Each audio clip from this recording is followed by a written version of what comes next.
امشب در 24 ترامپ میگه مذاکره با جمهوری اسلامی شاید در 2 روز آینده انجام بشه.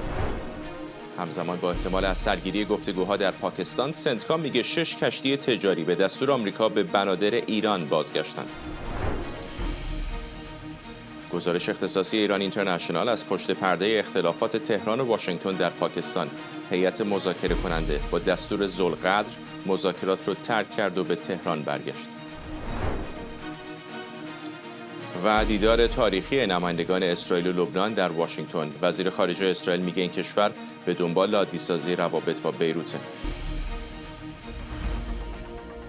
از استودیوی ایران اینترنشنال این 24 است با فرداد فرهزاد.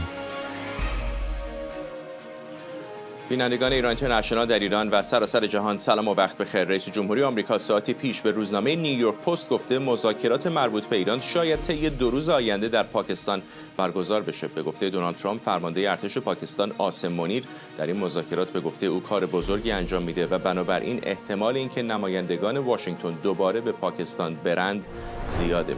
همزمان در ادامه محاصره دریایی ایران، فرماندهی مرکزی ایالات متحده سنتکام گفته بیش از 10,000 نفر از نیروهای زمینی، تفنگداران دریایی و نیروی هوایی آمریکا همراه با بیش از 12 ناو جنگی و 10 فروند هواپیما در مأموریت محاصره بنادر ایران حضور دارند. سنتکام گفته در 24 ساعت هیچ کشتی موفق به عبور از محاصره نشده و 6 کشتی تجاری هم به دستور نیروهای آمریکایی مجبور شدند به یکی از بنادر ایران در دریای عمان بازگردند. امید معماریان، تحلیلگر سیاسی در مؤسسه دان از دیترویت، و فرزین ندیمی، پژوهشگر ارشد امور دفاعی امنیتی در مؤسسه واشنگتن از همین شهر. با ما آقای ندیمی، وقتی رصد می‌کنید ترافیک دریایی رو، به نظر می‌رسه که به خصوص در سواحل نزدیک به ایران کشتی‌های رفت و آمد داشتن. چقدر میشه واقعا این محاصره رو موفقیت آمیز ارزیابی کرد بر اساس اطلاعات موجود؟ بله، با توجه به اینکه ایالات متحده هنوز به صورت کامل این محاصره رو اعلام نکرده، منظورم اینه که هنوز این محاصره رو اونطور که اعلام کرده شامل کشتی‌های ایران فقط میشه، شامل کشتی دیگه نمیشه و و آزادی کشتیرانی رو سعی میکنه تشویق بکنه در آبراهای اصلی تنگه هرمز، در آبراه رسمی IMO و همینطور یک آبراهی که در جنوب تنگه هرمز در ساحل عمان هستش. مشخصه که موفق بوده و تا حالا هم در چند مورد کشتی‌هایی رو که از بنادر ایران سعی می‌کردن از تنگه هرمز خارج بشن، از مسیری که سپاه پاسداران اعلام کرده در شمال و جنوب جزیره لارک اونا رو برگردونده. این نکته باید در نظر داشت که اون خط محاصره دریایی در جنوب تنگه هرمز در آب‌های دریای عمان هستش، جایی که ناوهای آمریکایی و همچنین ناو هواپیمابر ابراهام لینکلن اونجا حضور داره. یه خطی رو در نظر بگیرین تقریباً از آبهای انتهای آبهای اقتصادی ایران در فاصله 200 مایلی در روبروی کنارک به مسقط وصل بشه. تقریباً یه همچین خطی هستش و هر کشتی که از ایران بخواد از مبدأ ایران خارج بشه تنگه هرمز، اونا رو بهش دو انتخاب میدن: یا باید برگردن یا اینکه در یک منطقه‌ای که سنتکام اعلام کرده توقیف بشن و معمولا کشتی‌ها برمیگردن و کشتی‌های دیگر رو هم تماس میگیره باشون سنتکام و بهشون میگه که تشویقشون میکنه که از مسیرهای کشتیرانی عادی عبور بکنن و در آخر هفته گذشته دیدیم که 2 ناو آمریکایی هم اون مسیر رو طی کردن و نشون دادن که هیچ مینی اونجا نیست و اونجا کاملا امنه برای کشتیرانی. آقای معماریان، حرف از این هستش که شاید تا 2 روز دیگه دوباره هیئت‌های ایران و آمریکا در اسلام آباد مذاکره بکنن. آیا فکر می‌کنید این محاصره دریایی باعث شده که ایران تغییر موضع احتمالی بده؟ ببینید، همون زمانی هم که مذاکره دور اول برگزار شد در پاکستان، این بحث مطرح بود که ممکن هستش که مذاکرات دیگری هم در کار باشه. آقای جی ونس هم در صحبت خیلی کوتاهی که داشتن 3-4 دقیقه‌ای در برای مذاکره بعدی نبستن و گفتن تو در زمین ایران هست. بنابراین همونجا هم این مسئله باز مطرح بود که ممکن هستش که مذاکرات دیگری در کار باشه. ولی قطعاً ایالات متحده با محاصره دریایی تلاش میکنه که اهرم‌های فشار خودش رو همچنان بالا نگه داره و فشار بیشتری به جمهوری اسلامی بیاره و این مسئله رو یادآوری بکنه که هر چقدر زمان بگذره فشار اقتصادی مرتبط با موضوع محاصره دریایی میتونه که به هر حال برای جمهوری اسلامی تعیین کننده باشه، چون که اگر قرار باشه که محاصره دریایی طول ادامه پیدا بکنه از نظر اقتصادی برای حکومت بسیار غیر قابل تحمل خواهد بود، از جهت اینکه بسیاری از تجارت ایران از طریق دریای عمان خلیج فارس انجام میشه و در به هر حال گفته میشه و 2 میلیون بشکه نفتی در روز صادر میشه برای جمهوری اسلامی بسیار حیاتی هست. از این جهت میخواد که موضع مذاکراتی خودش رو قوی نگه داره، ولی خب مسئله اصلی تنگه هرمز هست. اگر تنگه هرمز همچنان با اختلال مواجه باشه، هر روز که میگذره اون فشار جهانی که در بازار انرژی هست ادامه داره، بر بازار جهانی غذا و کود شیمیایی موارد دیگه، و از این جهت به هر حال یک وضعیت بسیار شکننده‌ای وجود داره. به علاوه اینکه هر نوع محاصره اشتباه ممکن استش که به یک اقدام نظامی منجر بشه و کل آتش بس بره هوا و مسئله مذاکرات. ولی قطعا اون چیزی که از واشنگتن ما می‌بینیم توجه به همه هزینه‌ای که وجود داره و اینکه بازی آخرش بالاخره این هستش که در نهایت علیرغم همه فشار و حملات و اینها باید بشینن سر این مسئله هسته‌ای یه جوری گفتگو بکنن. به نظر میرسه که آقای ترامپ متقاعد شده که به هر حال با توجه به دور اول صحبتی در پاکستان داشتن بشینن و اون موارد اختلاف رو حل بکنن، با امید به این که این محاصره دریایی مقامات جمهوری اسلامی رو به این صرافت انداخته باشه که ایالات متحده کوتاه نخواهد اومد و اگر لازم باشه چند ماه هم در منطقه بمونه، فشار اقتصادی رو انقدر بر تهران زیاد خواهد کرد که در حال یک قسمت بیشتری از این درخواستاش رو بپذیره. آقای ندیمی، بارها در مذاکرات قبلی دیدیم که در میانه مذاکره یا با پایان مذاکره و شکستش عملیات نظامی علیه جمهوری اسلامی هم صورت گرفته. الان هم می‌بینیم دارایی‌های زیادی دوباره از سرزمین اصلی آمریکا به سمت خاورمیانه داره انتقال پیدا می‌کنه. ناو USS جورج دبلیو بوش از طریق دماغه امید نیک داره به سمت منطقه سنتکام ورود میکنه. آیا به نظر شما ممکن هستش که اینا زمینه سازی هایی باشه برای فریبکاری و احتمالا یک رویارویی نظامی دیگر؟ زمینه سازی برای فریب که فکر نمی کنم، ولی کاملا مشخصه که برنامه‌های نظامی مفصلی در جریان هست و برای همون امکاناتی داره به منطقه وارد میشه. تقریبا روزی بیش از 10 هواپیمای ترابری به منطقه خاورمیانه میاد. همین چند ساعت پیش تو بمب افکن B-52 از خاک آمریکا به پایگاه فرفورد در بریتانیا رفته. ناو جورج دبلیو بوش اشاره کردین، ناو باکسر داره از آسیا میاد. خب طبیعتا اینا زمان میبره تا کاملا در منطقه مستقر بشن، ولی به نظر من این مذاکرات خب هدفش رسیدن به یک معامله هستش، رسیدن به اون هدفی که مورد نظر دولت آمریکا هست از راههای غیر از جنگ. ولی به نظر میرسه کاملا آمادگی برای مرحله بعدی داره به وجود میاد و این آمادگی میتونه شامل یک عملیات زمینی هم باشه. و این عملیات زمینی به صورت یک انتقال جابجایی لشکر زرهی طبیعتا نیست، ولی حملات زمینی محدود در منطقه خلیج فارس، در جزایر و در سواحل ایران میتونه باشه، به خاطر اینکه در نهایت اگر دولت آمریکا بخواد که این مرحله محاصره دریایی رو یک گام جلوتر ببره و به دوره زمانی کوتاه‌تری رو در نظر داشته باشه برای رسیدن به اهدافش، طبیعتاً باید به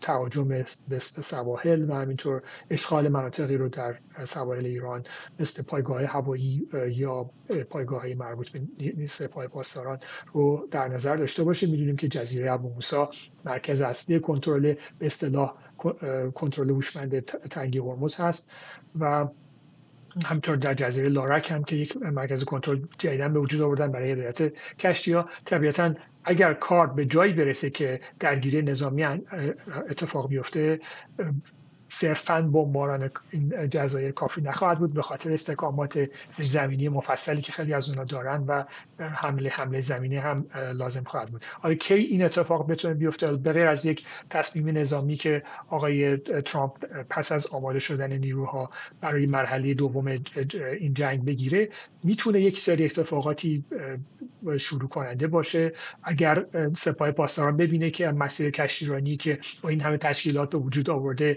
دیگه کسی از اون استفاده نمیکنه، یا اگر استفاده میکنه به واسطه نیروی دریایی آمریکا برگردونده میشه و از طرف دیگه نیروی دریایی آمریکا داره تشویق میکنه کشتی‌ها رو که از مسیر اصلی در تنگه هرمز به کشتیرانی بپردازن و این طبیعتا چیزی نیستش که در نهایت سپاه پاسداران بخواد اجازه بده که اتفاق بیفته و دوباره ابتکار عمل رو به طور کامل از دست بده.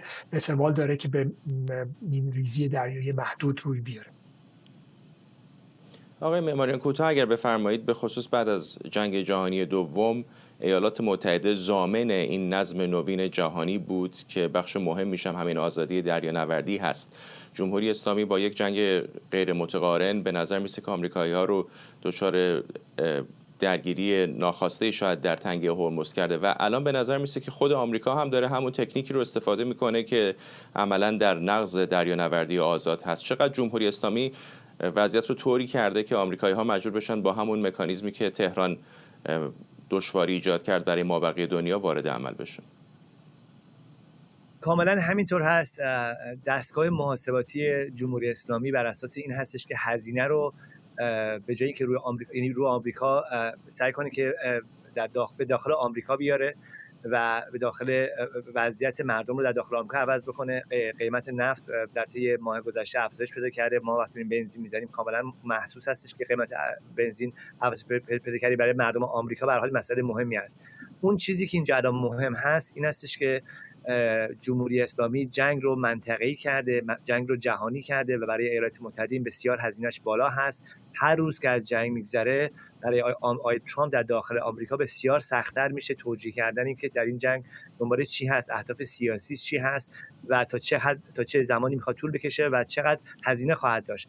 با توجه به در سال انتخابات هم هستیم، برای آقای ترامپ به هر حال ترجیحش این است که هر روز زودتر این جنگ تموم بشه، چون که به هر حال در طی هفته گذشته به این جمع‌بندی ظاهرا رسیدن که فقط از طریق حمله نظامی هوایی و برای یک مدت کوتاه نمیشه مثلا حکومت جمهوری اسلامی رو سرنگون کرد و برای این کار باید هم سرباز زیاد داشته باشن، هم نیروی زمینی، هم حملات زمینی نیاز هست، هم که زمان بسیار طولانی‌تری رو نیازمند خواهد بود. بنابراین در حال حاضر جمهوری اسلامی ایالات متحده رو مجبور کرده که در واقع با محاصره دریایی کاری رو بکنه. همونطور که شما گفتین در حال متعارف نیست و ایالات متحده به خلاف اون مشهور است در واقع در طی دهه‌های گذشته و از این جهت ما می‌بینیم که حتی اروپایی هم به این محاصره نپیوستن. فکر می‌کنن که هزینه‌اش ممکن استش که برای اروپا هم به هر حال اونم مجبور که هزینه‌ای رو بدن و در مجموع بحثی که الان وجودی هستش که محاصره دریایی عملی نیستش که بتونه برای مدت زمان زیادی طول بکشه و انتظار میره که اگر قرار هست که حمله انجام بشه یا اینکه مذاکره انجام شه در طی هفته‌های آینده این مسئله یک جوری به جمع‌بندی برسه. آقایون ممنونم از شما. امید معماریان در مؤسسه دان از دیترویت و فرزین ندیمی پژوهشگر ارشد امور دفاعی در مؤسسه واشنگتن. همونطور که اشاره شد از دیروز محاصره دریایی بنادر ایران در دریای عمان و خلیج فارس رسما توسط ارتش آمریکا آغاز شده. سنتکام هشدار داده شناورهایی که محدوده محاصره آمریکا رو نقض کنن توقیف میشه. شاهد تصاویر زنده هستید از رفت آمد کشتی ها از تنگه هرمز. سنتکام گفته در 24 ساعت هیچ کشتی موفق به عبور از محاصره نشده و 6 کشتی تجاری نیز به دستور نیروهای آمریکایی مجبور شدن به یکی از بنادر ایران در دریای عمان بازگردن، اما رصدهای مستقل نشون میده به نظر دست کم تا اندازه بعضی از کشتی‌ها از این تنگه عبور کردن. منابع مطلع به ایران اینترنشنال میگن اختلاف شدید میان اعضای تیم مذاکره کننده جمهوری اسلامی با آمریکا به ترک مذاکرات و صدور دستور بازگشت فوری هیئت از اسلام آباد به تهران در عصر شنبه گذشته منجر شد. به گفته این منابع عباس عراقچی در برخی موارد به ویژه درباره کاهش یا توقف حمایت تهران از جبهه مقاومت به طور خاص حزب الله نشانه‌هایی از انعطاف نشان داده بود که این رویکرد با واکنش تند محمد باقر ذوالقدر دبیر کنونی شورای عالی امنیت ملی مواجه شده.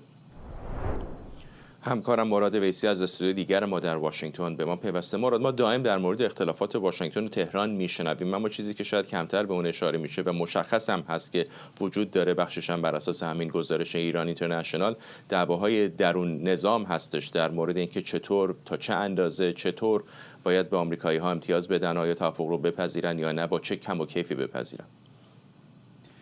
به نظر میاد اون اختلافاتی که در زمان خامنه‌ای وجود داشت الان چون دیگه خامنه‌ای نیست این اختلافات علنی‌تر شده. 2 تا رویکرد در سطح حاکمیت وجود داشت.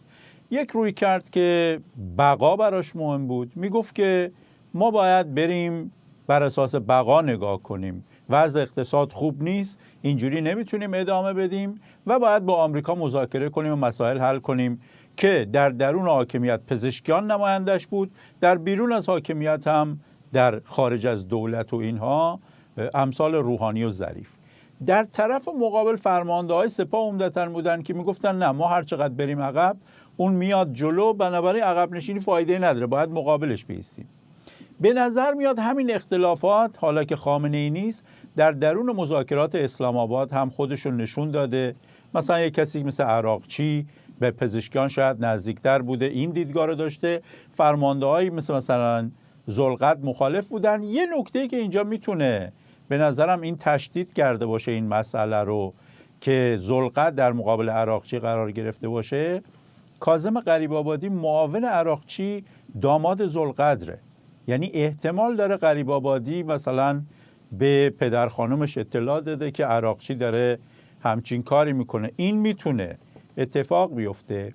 3 تا نکته میتونم عرض بکنم و اون اینه که یه مقدار ما باید راجع به این نوع خبرهایی که راجع به اختلافات در درون هیئت حاکمه جمهوری اسلامی با 3 تا فیلتر نگاه کنیم این خبرها رو.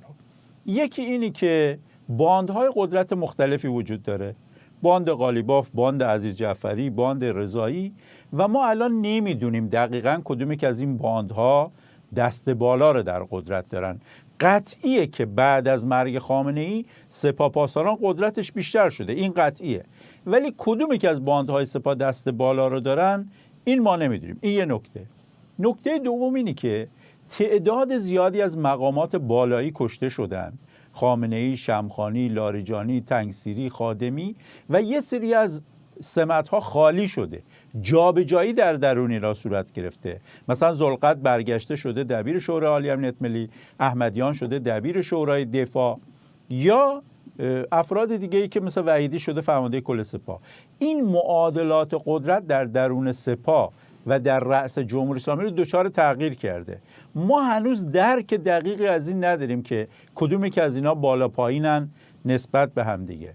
یه مقدارم با الگوهای گذشته نمیشه تحلیلش کرد. مثلا ذوالقرد بین 76 تا 79 جانشین فرمانده سپاه بوده، مقام بالاتر قالیباف بوده، ولی آیا امروز هم میتونیم بگیم که ذوالقرد موقعیت قدرتمندتری از قالیباف داره؟ من اینو با اطمینان نمیتونم بگم. و نکته آخری که میتونم عرض بکنم اینه که به هر حال اینها یک مناسبات شخصی هم با هم دارن.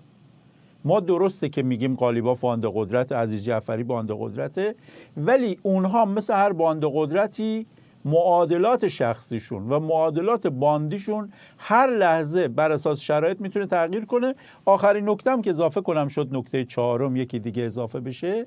ما نمیدونیم وضعیت مجتبی چطوریه. این در معادلات قدرت مهمه. اگر مجتبی زنده باشه معادلات قدرت یه جوره، سپاه کمتر میتونه خب نفوذ داشته باشه. اگر مجتبی زنده باشه و در چه شرایطی باشه اونم مهمه. بر فرض مثال حسین طایب تا موقعی که مجتبی در بیت بود و فرض کنید خامنه‌ای کشته نشده بود، تا سال 1401 حسین طایب نزدیکترین فرد به مجتبی بود. بعد در اثر یه معادلاتی رفت کنار. ما نمیدونیم الان حسین طایب دوباره با رهبر شدن مجتبی به معادلات قدرت برگشته، بر نگشته. اصولا مجتبی خودش موقعیتش محکمه یا نه. این فیلترها رو به نظرم برای تحلیل مسائل داخلی سپاه باید روی خبرها گذاشت. مراد لطفاً با ما بمون. 2 تا کلیپ هست میخوام پخش بکنم. غیر از این بحث مذاکره تصاویری از خیابان‌های تهران داریم که همزمان با آتش بس به دست ما رسیده. در خیابان‌های این شهر حضور نیروهای نیابتی مورد حمایت جمهوری اسلامی بسیار واکنش برانگیز شده. در این ویدیو اولی که میخوام نشون بدم سخنران به عربی از پشتیبانی حزب الله و حوثی‌ها از جمهوری اسلامی میگه.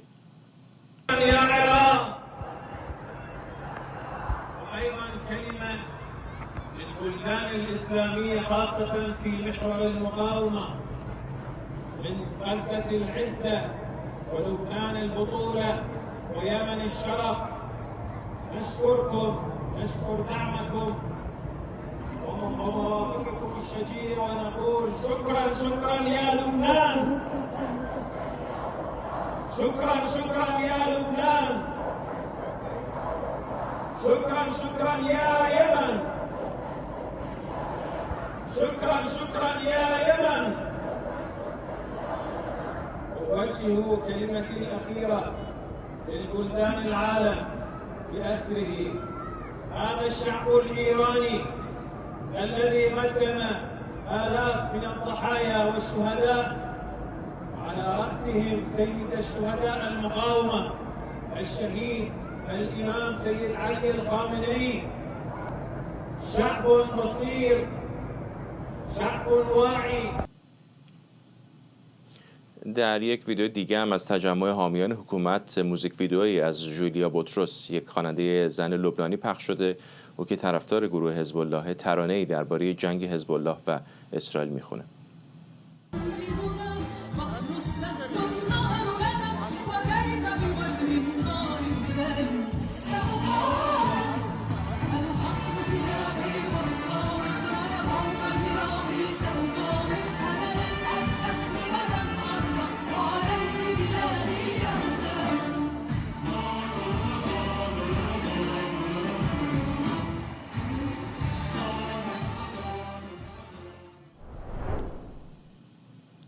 همچنان با همکارم مراد ویسی از استودیو دیگر ما در واشنگتن هستیم. مراد، میدونم که شاید زود هنگام باشه برای ارزیابی های این چنینی، ولی بر اساس همین تصاویر اولیه‌ای که از تهران و شهرهای دیگر داره میرسه، چقدر فکر میکنی که در صورت بقای جمهوری اسلامی شاهد یک پوست اندازی شاید باشیم؟ یعنی از حکومت روحانیون بیشتر شبیه به حکومت نظامیان و شبه نظامیان، حتی شاید با یک اندازه آزادی های مثل شنیدن صدای زن یا بی‌حجابا که الان در این روزها هم زیاد تصویرشون رو پخش میکنه. قبل از اون عرض کنم که این تصاویری که در تهران میبینیم که هشت شعبی و فاطمیون اینا که دارن رژه میرن، این نشون دهنده اینه که حکومت نگرانی جدی داره که مردم دوباره خیزش داشته باشن، چون فاطمیون و هشت شعبی که برای جنگ با آمریکا و اسرائیل به درد نمیخورن، برای سرکوب مردم، و اونم نگران اینن که با این آثاری که جنگ داشته، قطع اینترنت، شغلا از دست رفته، بیکاری زیاد شده، مردم عصبانیان، این خشم و عصبانیت حکومت نگرانه که تبدیل به حزب بشه و در واقع بیگانگان آورده در اینجا که مردم رو بترسونه و این اثر برعکس خواهد داد. در نهایت در کوتاه مدت ممکنه حکومت احساس قدرت بکنه که هشت شعبی در کنارش، نوچه‌هاش هستن، ولی در دراز مدت احساسات ملی گرایانه مردم ایران رو علیه حکومت تحریک میکنه که مثلا پرچم عراق رو میارن، پرچم لبنان رو میارن، اونم بعد از 8 سال جنگ ایران عراق که کلی از ایرانی‌ها در جنگ با عراق بچه‌هاشون کشته شده. ولی اینی که حکومت چرا این کارو میکنه؟ چون میخواد بگه که من وایسادم اگر مردم دوباره قیام کنن مردم رو بزنم. و اینی که آیا پوست اندازی میکنه با این کار؟ حکومت برای که بمونه داره یک مرزهایی رو از خودش عبور میکنه، این برای موندنشه. در واقع اینی که الان در تهران جولیا بوتروس پخش میکنه در شرایطی که به خواننده زن ایرانی 47 سال اجازه نمیده که ترانه بخونه، این نشون میده حکومت یه چیزی رو یه جایی به نفعش باشه استفاده میکنه. همونطوری که مثلا به یه ذره موی ژینا مهسا امینی بیرون بود گیر دادن، کشتن، ولی الان در تظاهرات خودشون میبینیم که یه سری افرادی میارن که اصلا خب با اون چهرهایی که الگوی حجاب حکومتی نیست و در حالت عادی گشت ارشاد اینا رو بازداشت میکنه. حکومت اینو برای بقا انجام میده و به نظرم اینی که مثلا یه کسی مثل جولیا بوتروس که به طرفداری از حزب الله شناخته میشه، مثلا اون آهنگ قابض شمس و وین اینا رو میخونه و حق سلاح رو برای حزب الله میگه و اینا. یه موزیک جدیدم داره که گفته منو تهران ببرید حمایت کنم، منو مشهد ببرید، منو ببرید پیش مجتبی خامنه‌ای. نوعی چاپلوسی هنری داره نشون میده جولیا بوتروس. اینا مشکلات جمهوری اسلامی حل نمیکنه. و یه جمله عرض کنم، جمهوری اسلامی ممکنه دنبال پوست اندازی باشه، ولی مردم ایران میخوان پوست جمهوری اسلامی رو بکنن، دنبال پوست اندازیش نیستن. ممنونم از تو. همکارم مراد ویسی از استودیو دیگر ما در واشنگتن. شماری از سناتورهای ارشد جمهوری‌خواه میگن وزیر خارجه آمریکا به او اطمینان داده دولت این کشور همچنان به سیاست غنیسازی صفر در ایران پایبنده. بنابر گزارش‌های این سناتورها از جمله لینزی گرام در نشستی به مارکو روبیو گفتند توقف غنیسازی به مدت 20 سال توسط جمهوری اسلامی یکی از شروط غیر قابل تردید هر گونه توافق احتمالی و دولت ترامپ به هیچ عنوان نباید به حکومت ایران در این مورد امتیاز بده. خبرنگارمون مرضیه حسینی از کنگره آمریکا با ماست. مرضیه، میدونم که قانونگذاران به دلایل مختلف با نگرانی دارن این مذاکرات رو دنبال میکنن. چه میدونیم در مورد نقاط اختلاف و توافق بین کنگره و دولت؟ خب نکته اینجاست فرداد که قانونگذاران نبودن در 2 هفته گذشته. کنگره به نوعی تقریبا تعطیل بود. اینها در ایالت‌های خودشون بودن و از در واقع کمتر از 24 ساعت گذشته که برگشتن واشنگتن دی سی من می‌بینم دوباره این زد و بندها و تکاپوها شروع شده. دموکرات‌ها یک طرف و جمهوری‌خواها هم از طرف مقابل هر کدوم دارن سعی می‌کنن اعمال نفوذ بکنن در خصوص شروع جنگ احتمالی آمریکا و ایران. این دموکرات‌ها همین که برگشتن واشنگتن دی سی، یعنی شب گذشته، اولین کاری که کردن یک کنفرانس مطبوعاتی گذاشتن 10 نفر از اونها و گفتن ما الان یک مجموعه‌ای از قطعنامه‌ها رو آماده کردیم که هر هفته یک نفر از اونها از این 10 نفر قرار هست یک دونه‌شو ببره داخل صحن علنی مجلس، یعنی به ترتیب تا زمانی که احتمال این جنگ ادامه داشته باشه این کارشکنی دموکرات‌ها ادامه خواهد داشت. نکتهش اینجاست که قبل از این فقط سناتور کین از ایالت ویرجینیا فردی بود که در واقع این تکاپو رو به نوعی مدیریت می‌کرد. الان یعنی اینکه اتحاد گسترده‌تری دارن حمایت می‌کنن. مثلا خود فردی که اصلا این کنفرانس مطبوعاتی رو برگزار کرد سناتور کلی بود از ایالت آریزونا. خیلی درگیر مسائل ایران نبودن و به نظر میرسه که در واقع منسجم‌تر دموکرات‌ها دارن تلاش میکنن که مانع از حملات آتی آمریکا به ایران بشن. در مقابل جمهوری‌خواها هم در واقع بیکار ننشستن. حالا خبرش امروز منتشر شده، اگرچه نشستش مربوط به روز جمعه بوده. گویا در واقع یه سری از سناتورها، مشخصا آقای باراسو و آقای سناتور لینزی گرام، جمعه گذشته رفتن کاخ سفید، یک جلسه‌ای داشتن با ترامپ و با آقای مارکو روبیو و اونجا قول گرفتن از آقای مارکو روبیو که حالا که داره مذاکره میشه اطمینان داده بشه به کنگره آمریکا که قرار نیست هیچ غنیسازی برای جمهوری اسلامی در نظر گرفته بشه و آقای مارکو روبیو این قول رو با آقای سناتور لینزی گرام داده. و اینها حتی تاکید کردن، گفتن هر توافقی هم اگر قرار هست منعقد بشه با جمهوری اسلامی نباید مثل برجام باشه که کنگره آمریکا اون رو تصویب نکنه، باید از مجرای کنگره بگذره و مجرای کنگره هم افرادی هستن که در واقع اکثریتشون می‌دونیم جمهوری خواهانی هستن که به شدت مخالف هر گونه حق غنیسازی هستن. این دو تا نکته یک طرف. یک نکته مهم دیگه که باید در نظر داشته باشیم این هست که روز شمار 60 روزه پایان این جنگ داره اینجا در کنگره آمریکا نزدیک میشه. بنابراین قانونی که سال 1973 تصویب شده هر گونه جنگ تا 60 روز بدون اجازه کنگره مجاز هست، اما بعد از 60 روز یک ماه دیگر هم در نظر میگیرن که در واقع اگر کنگره مجوز نده سربازها برگردن به خاک آمریکا. حالا یک سری در واقع نکات ریزی هست که آدم باید ببینه آیا واقعا قرار هست چطوری اعمال بشه، به خاطر اینکه در خصوص جنگ ایران الان یک اختلاف نظر هست. یک سری ها میگن اینجا در کنگره که حالا که در واقع وقفه مذاکرات ایجاد شده آیا قرار هست این 60 روز از روز اول جنگ حساب بشه، یعنی ظرف 60 روز ترامپ حتی اگه بخواد هم نمیتونه این حملات رو ادامه بده و باید سربازها رو برگردونه آمریکا و خیلی ها میگن نه این وقفه باعث شده که در واقع اون بازه زمانی 60 روزه ریستارت بشه و اگه ترامپ دوباره به ایران حمله بکنه از روز اول حملات دوباره این 60 روز محاسبه میشه. این اختلاف نظر هست، هیچ قانون مشخصی هم براش وجود نداره. مهم این هست که در اکثریت هست، یعنی استدلال که قوی تر هست احتمالاً بنا به در واقع اکثریتی که من اینجا در کنگره می‌بینم اگر ترامپ بخواد دوباره این حملات رو شروع بکنه احتمالاً میتونه از همون گزینه دوم در واقع دور زدن قانونی استفاده بکنه و این حملات رو برای یک 60 روز دیگه ادامه بده که حتی بعد از اون 60 روز هم باز هم میتونه ترامپ شخصا این رو وتو بکنه و همه اینها در شرایطی هست که اون قطعنامه اختیارات جنگی تصویب نشه که احتمالاً هم نخواهد شد، به خاطر اینکه اینها خب دفعه اول نیست که رأی گیری میکنن. قرار هست جمعه این هفته دوباره اون قطعنامه رو به رأی بگذارن، اگرچه قبل از این 3 تا 4 بار هم رأی گیری کردن اما ترکیب تغییر پیدا نکرده، یعنی 47 به 53 هست و احتمال داره که فرقی نمیکنه هر چند بار اینا لایحه رو قطعنامه رو ببرن به صحن علنی باز هم رأی نخواهد آورد با ترکیب فعلی. ممنونم از تو همکارم مرضیه حسینی از کنگره آمریکا. امروز در واشنگتن دی سی اسرائیل و لبنان بعد از 10 سال مستقیما مذاکره کردند. در این دور از گفتگوها وزیر خارجه آمریکا و سفرای اسرائیل و لبنان در آمریکا حضور دارند.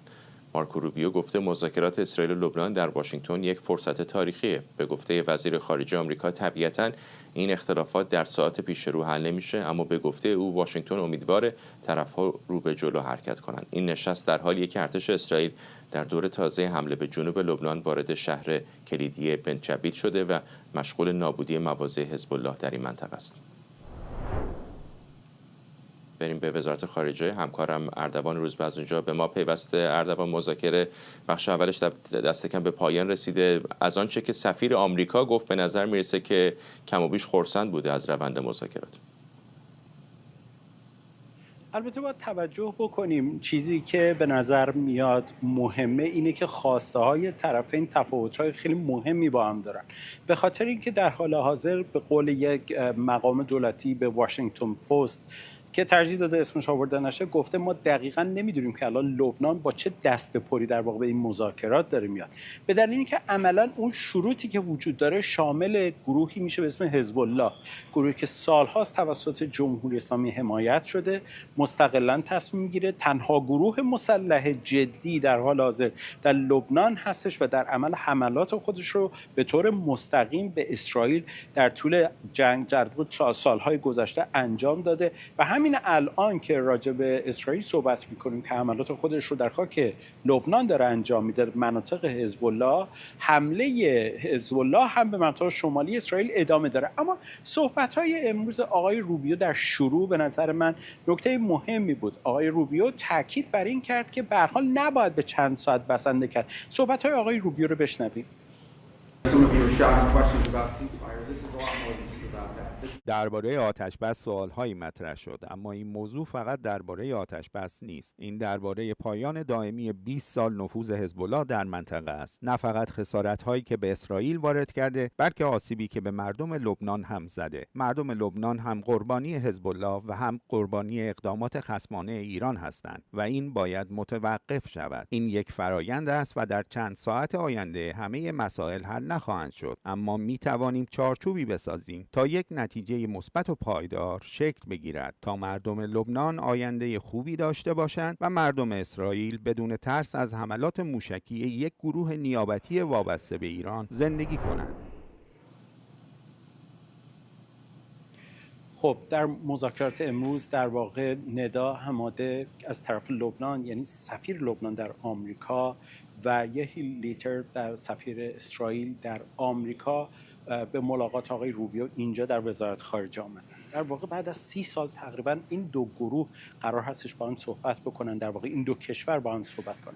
روابط دیپلماتیک بین لبنان و اسرائیل تقریبا میتونیم بگیم وجود نداشته و حالا این اولین بار هستش که بعد از 3 دهه به وساطت آقای روبیو که البته دو همراه هم داره، سفیر ایالات متحده آمریکا در سازمان ملل و سفیر ایالات متحده در اسرائیل هم این نشست رو همراهی کردن. مسئله سر این هستش که از نظر اسرائیلی ها این نشست مقدماتی هستش. در واقع نمیشه گفتش که در چنین نشستی همه مسائل حل خواهد شد. از یک طرف باید نگاه بکنیم که آقای روبیو دنبال چیه. آقای روبیو به دنبال کاهش تنش، از بین رفتن تسلط حزب الله برای حملات به خاک اسرائیل و در واقع یک صلح دراز مدت در منطقه هستش. اما اسرائیل به طور مشخص خواستش چیه؟ اسرائیل شرط اولش این هستش که باید حزب الله از بین بره، یعنی هیچ پیش شرط دیگری رو قبول نمیکنه و از طرف این مسئله دیپلماتیک و چیزهای از این دست برای اسرائیل بعد از بین رفتن حزب الله خواهد بود. اما از طرف دیگه طرف لبنانی به چه چیزی احتیاج داره؟ در شرایطی که حملات مختلف جنوب بیروت، مناطق جنوبی لبنان داره انجام میشه با هدف از بین بردن حزب الله که همیشه تهدید در منطقه شمالی اسرائیل محسوب میشده، ترجیح لبنان این هستش که پیش از هر مذاکره جدیتری یک چیزی شبیه مذاکرات آتشبس ایران و آمریکا به وجود بیاد. اونها بر این باور هستند که طرف لبنانی امیدواره که برای نشست‌های بعدی اول مسئله آتشبس فوری انجام بشه و بعد از اون وارد مقدمات دیگر و ادامه کارهای کارشناسی برای رسیدن به یک توافق باشن. نکته مهمتر این هستش که الان لبنان داره در واقع چیزی رو مطرح میکنه که نعیم قاسم رهبر حزب الله اون رو رد میکنه. رهبر حزب الله داره میگه که نتایج در مذاکرات روشن نمیشه. این نتایج باید در میدان مبارزه روشن بشه. یعنی در واقع هیچ نوع همکاری از ناحیه حزب الله وجود نداره در این قضیه. در نتیجه باید بدونیم که آیا طرف لبنانی واقعا برگی برای رو کردن خواهد داشت یا نه و آیا در ادامه این مذاکرات اونها میتونن نقش فعالی رو برای محدود کردن حزب الله داشته باشن یا نه. نکته مهم این هستش که در حال حاضر دولت لبنان به شدت به این احتیاج داره که بتونه کمک رسانی و امداد رسانی خودش رو در مناطق درگیر برسونه و بدون بودن یک آتش بس چنین چیزی عملی نخواهد بود. بسیاری از کارشناسان بر این باور هستند که رسیدن به یک نتیجه نهایی به رغم ابراز خوشبینی که میشه هنوز خیلی کار داره و در نهایت باید اینو فراموش نکنیم که نکته اساسی برای همه حل و فصل این مسائل حزب الله این گروه نیابتی جمهوری اسلامی است که همین امروز رئیس قوه قضاییه جمهوری اسلامی AGI تاکید کرده که مردم باید به دنبال حفظ و کمک حزب الله در لبنان باشند و شروط مذاکرات خودشون حتی در آتش‌بس خودشون هم بر این گذاشتن. یه خبر کوتاه هم بگم، به رغم بسیاری از تصورات گفته میشه که هیچ نوع رابطه بین این مذاکرات و رابطه مذاکرات آتش‌بس بین ایران و آمریکا وجود نداره. ممنونم. اردوان روزبه از وزارت خارجه آمریکا. رئیس سازمان اطلاعات و عملیات ویژه اسرائیل ساعتی پیش گفت مأموریت موساد در ایران زمانی به پایان میرسه که جمهوری اسلامی سرنگون بشه. دیوید بارنیا در مراسم یادبود قربانیان هولوکاست در تل‌آویو گفت تغییر رژیم در ایران مأموریت اسرائیل و این کشور در برابر این تهدید وجودی دست روی دست نمیذاره. او همچنین گفت از نظر موساد اساساً قرار نبوده بلافاصله با پایان جنگ رژیم افراطی حاکم بر ایران تغییر کنه و تا زمانی که این هدف محقق نشه عملیات ما هم به گفته او ادامه داره. در همین حال گیدون سار وزیر خارجه اسرائیل هم یک بار دیگه از لزوم برچیده شدن برنامه هسته‌ای جمهوری اسلامی گفته و از کشورهای اروپایی به خاطر انفعال در برابر حکومت ایران به تندی انتقاد کرده. رژیم ترور ایرانی محور شرارت هست و از 1979 رژیم ایران افراط و ترور رو صادر کرده در خاورمیانه و فراتر از اون. رژیم افراطی به دنبال این هست که خطرناکترین سلاح رو به دست بگیره، سلاح هسته‌ای، و یک دور و اطراف اسرائیل نیابتی ها رو به عنوان یک خط آتشی ایجاد کرده. حماس، حوثی ها در یمن برای سالها و ما اجازه دادیم که رژیم ایران که نیروهای نیابتی خودش رو تقویت بکنه و بعد از 7 اکتبر ما دوباره درس گرفتیم. ما اجازه نخواهیم داد که رژیم ایران اجرا بکنه برنامه شیطانی خودش رو، اجازه نخواهیم داد که رژیم ایران به دست بیاره سلاح هسته‌ای و اجازه نخواهیم داد که ما رو خفه بکنن از طریق نیروهای نیابتی خودش. بن سبتی پژوهشگر ایران و اسرائیل از تل‌آویو با ماست. آقای سبتی ممنونم که دعوت ما رو پذیرفتید. مشخصه که خب نفوذ اطلاعاتی موساد در ایران بسیار زیاد هست، چه در جنگ 12 روزه چه در این جنگ اخیر بسیار هم روشن بوده که این نفوذ اطلاعاتی چقدر هم به اونها هم به آمریکایی ها کمک کرده. اما اونطوری که آقای بارنیا میگه هدف اصلی سرنگونی جمهوری اسلامی است. چقدر فکر میکنید که اسرائیل بعد از این جنگ اخیر به اون نزدیک شده یا الان در صورت یک توافق احتمالی با آمریکا ازش دورتر شده؟ سلام به شما و بینندگان. بله، این مأموریت از قدیم در موساد بوده و دولت‌های مختلف اسرائیل هم به این موضوع عقیده داشتن، ولی هیچ وقت اینقدر به این موضوع نزدیک نشده بودن، چون همیشه فکر می‌کردن اگر ضربه‌ای به مسئله هسته‌ای، به مسئله ترور، به مسئله موشکی زده بشه، شاید رژیم ایران مثلا عقب نشینی بکنه و دست از اون شیطنتش برداره، با اینکه همیشه واقعا می‌خواستن که این رژیم به طریقی از بین بره. اما واقعا در طول این 1 سال که 2 جنگ هم واقع شد با جمهوری اسلامی، میفهمن که واقعا این مأموریت رو باید یک جوری به اتمام برسانن، وگرنه همونجور که تا حالا در ظرف کمتر از 1 سال 2 تا جنگ داشتیم با جمهوری اسلامی، این دوره‌های جنگ‌ها میتونه مثل در مقابل حماس، در مقابل حزب الله دوباره تکرار بشه و همینطور مسئله هسته‌ای و مسئله موشکی هیچ راه حلی نداشته باشه. پس واقعا هنوز راه حل رو در تغییر رژیم می‌بینن و هر کاری از دستشون برمیاد. ببینید انجام میدن. مثلا از نظر اینکه واقعا ما دیدیم در جنگ قبلی مثلا عده‌ای هستن در داخل ایران به موساد کمک میکنن، ما میبینیم حسابهای تلگرامی یا توییتری هم دعوت میکنن مردم رو به همکاری با موساد و همینطور نقشه از اونها میخوان یا مسائل دیگه. این نشون میده که میفهمن که هیچ وقت این رژیم رو دیگه نباید اجازه بدن باقی بمونه و اگر الان هم مذاکراتی انجام میشه این رو به حساب حیله‌گری این رژیم میذارن و میدونن که بالاخره این موضوع به خاطر تقصیر خود رژیم باز به هم خواهد خورد، مخصوصا که الان رژیم سرسخت‌تر شده، فقط ژنرال های سپاه هستن به علاوه مجتبی که او هم باز به سپاه خیلی نزدیکتر هست. پس این موضوع در واقع یک امریه که واقعا حالا باید انجام بشه. آقای برنیت در پایان مأموریتش هست، به خاطر همین من فکر می‌کنم این موضوع رو باز از زاویه دیگه تاکید میکنه. آقای ثبتی، خودتون الان گفتید که جمهوری اسلامی الان سرسخت‌تر شده با توجه به اینکه ژنرال‌های سپاه کم و بیشتر قدرت هستن. از همین منظر در واقع این سوالو پرسیدم. الانم به شکل دیگری از شما میخوام بپرسم که به نظرتون الان ساقط کردن جمهوری اسلامی آسان‌تر است یا قبل از جنگ؟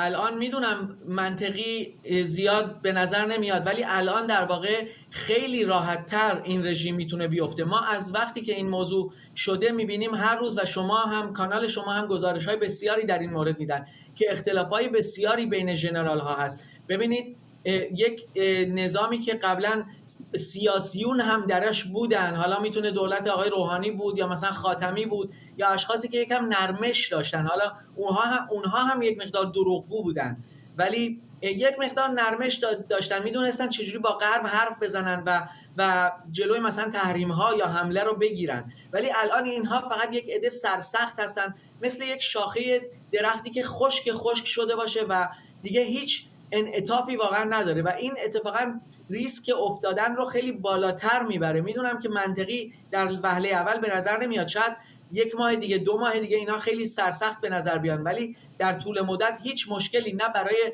مردم ایران رو حل میکنن نه برای دنیا حل میکنن، برای همین افتادنشون خیلی راحت‌تر خواهد بود و همینطور به قول معروف چشم دیدن همدیگر رو هم ندارن. به خاطر تمام این دلایل ما فکر میکنیم که راحت‌تر بیفتن. خود کار موساد اما به گمانم اگر اشتباه میکنم من اصلاح بکنید در ایران الان دشوارتر خواهد شد. اینطور نیست؟ برای که هر بار که یک درگیری نظامی این چنینی صورت میگیره خب جمهوری اسلامی سعی میکنه حفره‌ها رو بیشتر پیدا بکنه، بعضی از دارایی‌ها ممکنه از بین بره. چقدر سخت است دوباره ساختن اون زیرساخت‌ها برای یک سرویس اطلاعاتی مثل موساد؟